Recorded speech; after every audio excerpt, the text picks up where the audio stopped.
Hey everyone, welcome to the first episode of Shadowbanned.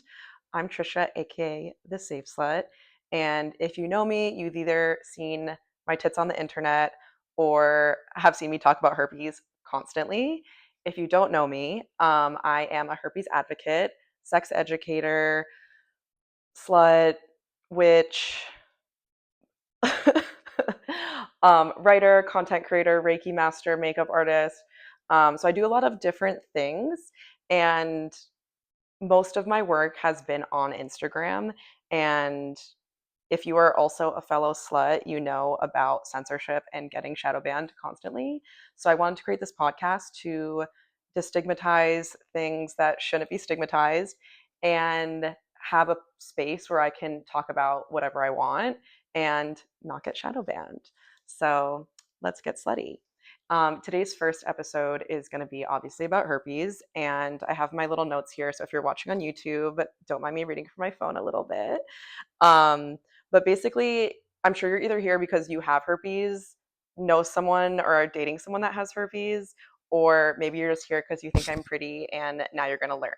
So, we're going to talk a little bit about like what herpes is, just some like general facts about it, and then I'm going to give you the 101 on the story on how I got herpes, which is a little juicy. I'll try to keep it a little bit more censored because I think YouTube is kind of censored.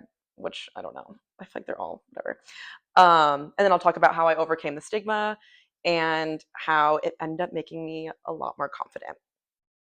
So, if you have no knowledge of herpes, or what you might think you know about herpes is just what you were taught in sex ed growing up, if you even had it, and it's not what you were taught. You're not constantly contagious. You're not like riddled with sores all the time. And it's honestly not that big of a deal. The majority of people actually have herpes. So if you've ever had a cold sore, that's herpes. It's HSV1 for the most part. You can technically get HSV2 on the mouth. That's a little bit more rare, but we'll get more into that in the actual herpes info episode. Um, but over two-thirds of the entire world has cold sores. So that's already the majority of the population. And for genital herpes, it's over 1 in 5 people in the entire world, ages 15 to 49, I believe, has genital herpes. So that's like a huge number. So it's pretty much everywhere, kind of unavoidable unless you're completely abstinent. And that's okay. The majority of people who have herpes actually have no idea that they have it because it's usually asymptomatic and not on the standard STI panel. So when you're getting tested for everything, you're actually not getting tested for herpes. They're only going to test you if you have symptoms, or if sometimes they can do like a blood panel for it, but majority of the time, like they're just not going to do that. Um, so even if you think you haven't, you've encountered someone with herpes or you have it. So also chickenpox are herpes, mono is herpes, shingles is herpes. They're all different strains of the virus. And a lot of people don't know this, but if you get cold sores, you can transmit that to someone genitally. So even if no cold sore is present, you can still transmit, which is why disclosure is really important for people who get cold sores and genital herpes. A lot of people feel like just because you get cold sores, you don't have to disclose because it's so common, but everyone should be disclosing.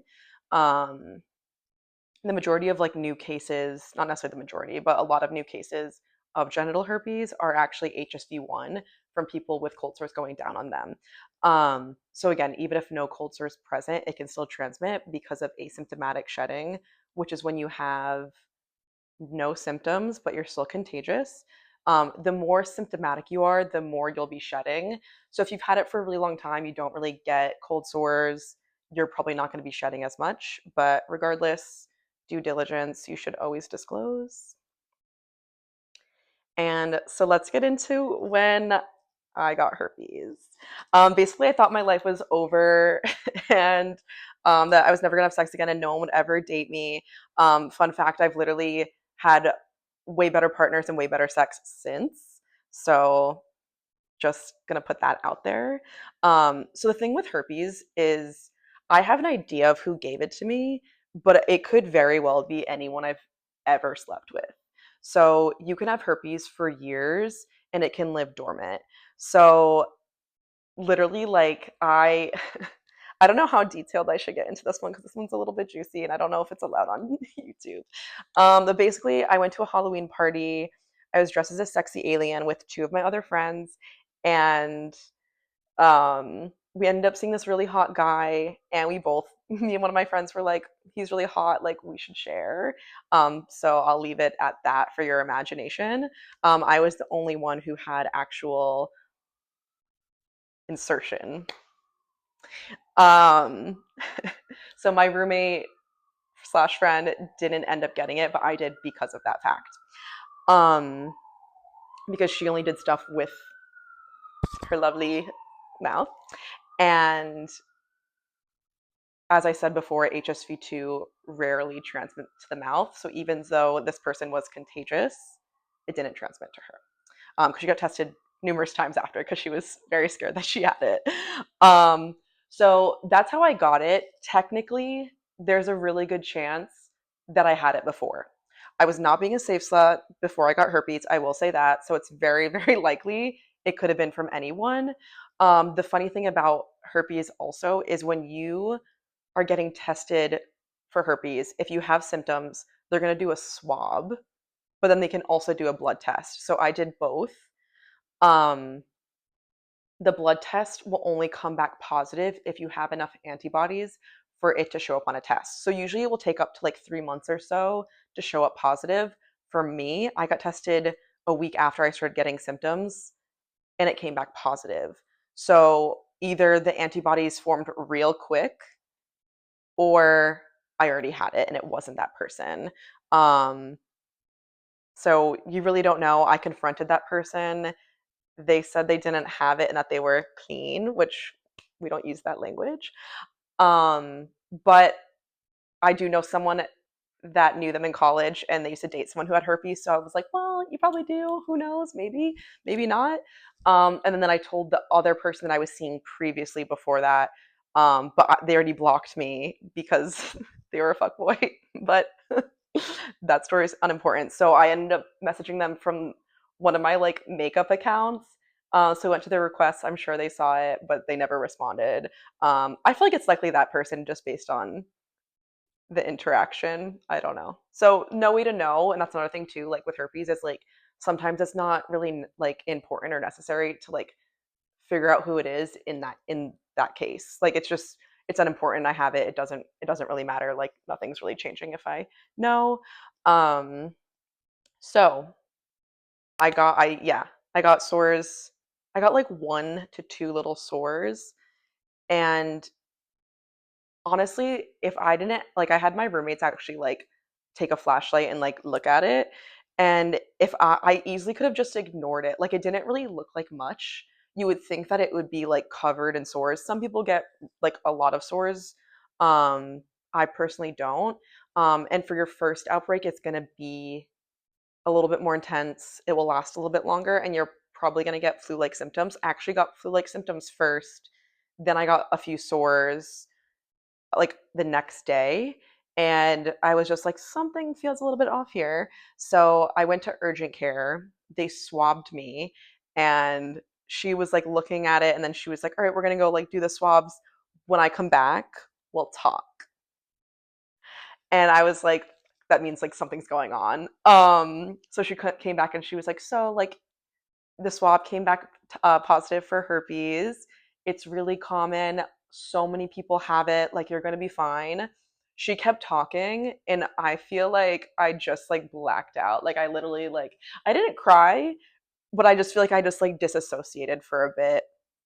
Um, so she didn't really give like too much information, but she was really nice about it. She wasn't like slut shamey or anything like that, but she just like wrote me a prescription for Valtrex and a little lidocaine and then sent me on my merry way. And there was just like a CVS across the street from the urgent care.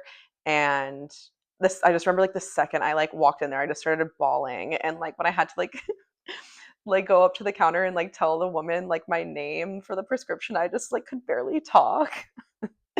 But that is when I came up with the name Safe Slut immediately. Because I was like, oh, I have to be like a safe slut now. Like I can't be crazy anymore. So basically, for the next 3 to 4 days, um, I cried in my bed all day. I didn't eat. I basically was just like looking up every possible thing on Google, going into like the deep, dark subreddits about herpes, which I don't recommend doing that because they're very negative, and not very true. I will say that. There's also a lot of false information on Google, so I would avoid looking at that as well. Um, and yeah, I remember just like texting all of my friends. And I ended up telling my mom as well. And I remember just being like, no one's ever gonna date me. Like this is so bad. Like I didn't know anyone else who had it. And then I started telling more and more people because I literally cannot shut the fuck up. And I overshare constantly, like I do on the internet. And the more people I told, the more Me Too's I got.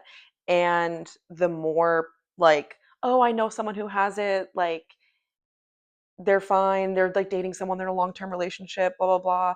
So I was like, oh, wow. Okay. It's just this thing that like no one talks about, but so many people have it. And like, there's like so many jokes in the media about it. But like, yeah, like if the numbers like don't lie, like so many people have it, it's just it feels embarrassing. It feels taboo and stigmatized for, and it's like literally for no reason. Like just the thing about like STIs is like if you're gonna engage in activities, like that's just gonna be like one of the consequences, not like in a bad way or like a punishment. It's just like it just kind of is what it is. And the thing about herpes as well and HPV, you can still get it even when using protection because it's transmitted skin to skin, not through fluid. It still helps reduce transmission, and obviously it helps with other STIs, pregnancy. So still use it, but I mean, you can still get it. I know a lot of people who were like, I only use condoms and I ended up getting it. Um, so there's that. And yeah, the stigma about it is just really unnecessary and really boring, and that's why I'm here. Um, so yeah, so finally, like when I got enough people being like, okay, me too, I found like actual information and I found a lot of good Instagrams that were herpes focused. And I connected with some of those people. I like DM'd them, chatted a little bit, and then just finding like proper information on like the CDC as opposed to Reddit. I was like, okay, like this is like I can do this. And I even was like, I'm gonna like make an Instagram account about this. It took me a little bit to like actually end up doing it, but yeah, it definitely took some time to get over the stigma. But I will say the main things that helped me were becoming really educated, finding support, which was in person or online. And I feel like the online herpes community is amazing. I do say so myself. Um, and then also a little like self love, self pleasure practice. I know when you first get diagnosed, you might not want to touch yourself in like any capacity. Like even like taking a shower, I was like, oh my God, I'm going to transmit it everywhere. And then even for doing other things to myself, I was like, I feel like disgusting. Like I don't want to do that. Um, but it was really helpful. My roommate and I ended up getting matching vibes, and we like went into our separate rooms to use it when we got home, which was like really cute of us. And that was really helpful, just like connecting to yourself. And it doesn't even have to be like that specifically. Like you can do anything that makes you like feel good. Like any like self-care thing. Like for me, like taking nudes was really important to me. And I think taking nudes is like really powerful. And it's like a self-love ritual, in my opinion. They can be for yourself or for the entirety of the internet who will pay for them, which you can see on Safe Slut with a V on OnlyFans. Um, but yeah, I feel like doing anything for yourself in a way that just makes you like connect back to yourself is just going to be like really helpful, like really spending time to focus on yourself, because before I got herpes, like I wasn't doing that, like especially in intimacy. I was focusing so much on the other person. I'll link some books that I read also in the comments or like in the description, whatever, that were really helpful for me. It did take me a while to like get back into it, but I will say even before I got herpes, I wasn't focusing that much on myself. I definitely, as I said before, I was not being a safe slut, and I wasn't prioritizing my pleasure, which is like the number one rule of a safe slut at this point. And yeah, I was being kind of chaotic, and I wasn't like, I would definitely let, thank God I'm not dating these people anymore. I was definitely dating really terrible people who did not care about having safe sex, did not care about my pleasure, like all of these things. And I really feel like getting herpes forced me to have vulnerable conversations and like become a better communicator, because I literally had to. I'm going to do a full episode on disclosure and tips about dating and all of that stuff. But for me, I actually like am happy that I got herpes because it taught me so much on how to be a better communicator, and to be more confident, honestly. Like it literally forced me. I think like herpes is like a mirror for your insecurities, especially when it comes to dating and relationships. And it just forces you to do these things. Like I am now like at the beginning of relationships, like disclosing this personal thing. Honestly though, at this point, usually people already know. So that really makes it easier for me, because they'll just like see it on the internet, especially if I like exchange Instagrams first. Um, but when I am disclosing to people and they have no idea, it's a great litmus test because it's going to be very telling on their character, on how they respond to me. Um, Obviously, it's their health and their choice, but the way they respond to it is going to be really telling, whether or not they're going to continue with me or not. If they're gonna be like, ew, gross, or like be weird about it, then that's not someone I would have wanted to date anyways. Or if they're gonna be like weird and be like, oh, like I've never been tested or anything like that, like I don't like that. So herpes actually works in my favor in dating. We'll definitely get into that a lot deeper in the next coming episodes. And with dating, when you're newly diagnosed, it can feel a little bit scary when you have to disclose this thing. Don't rush it. Don't like, if you need to take your time, take your time. If you want to hop right back in, totally go for it. For me, it took me I think like 2 to 3 months to start dating again. Just I wanted to take like a little bit of time. You can start dating like the next day, or you can wait like a year. Like it's whatever feels good to you. Um I will say just like focusing on your like personal journey I think is really important, whether you're dating or not. But it's going to force you to level up and become really hot and confident. So that's all I have to say about that. So basically, to go back to how to overcome stigma, becoming really educated, finding support, whether that's in person or online, and having a self love, self pleasure practice. And I'll also drop a bunch of links to stuff in the description below. There's just like so many resources for support for herpes, whether it's like various support groups, other podcasts. My podcast will also like, you should be following me on Instagram. You should be subscribing to my Patreon, listening to this podcast, reading all of my writing, being really obsessed with me. That's the way to overcome the herpes stigma. But no, there's so many herpes advocates who are amazing, who are like all like different types of people and interests and all these things that they have going on their platforms as well. So there's someone for everyone. There's so much content about like written on TikTok, Instagram, lots of good educate not lots of good education. Actually, there's not a lot of good education. There's one, the education for herpes is so hetero, and that pisses me off, but I would just stick to like the CDC information on like the World Health Organization, which RIP, we miss her. Um and yeah, I feel like just like following like sex educators and other advocates on Instagram, TikTok is going to be the best bet. We're over here talking about it constantly. Um, so this is just like a quick little intro kind of teaser episode for my podcast. There's going to be a ton of episodes that are more in depth about herpes, just being slutty in general, sex workers, queerness, witchiness, um, all of the fun taboo things. So stay tuned for the next one, whether it's next week or the week after that. We're figuring it out. But in the meantime, you can follow me on Instagram and TikTok at safe.slut. Patreon and YouTube are just Safe Slut. My website is safeslut.shop. My OnlyFans is Safe Slut, but a V, not a U, because you can't say slut on OnlyFans. And my Twitter is safe_slut.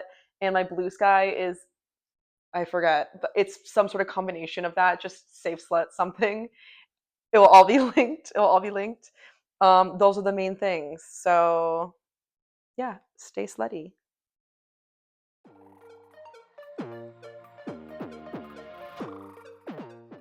All right, if there's one thing you can leave people with after the first episode, what would it be? You can still be a slut and be HSV positive.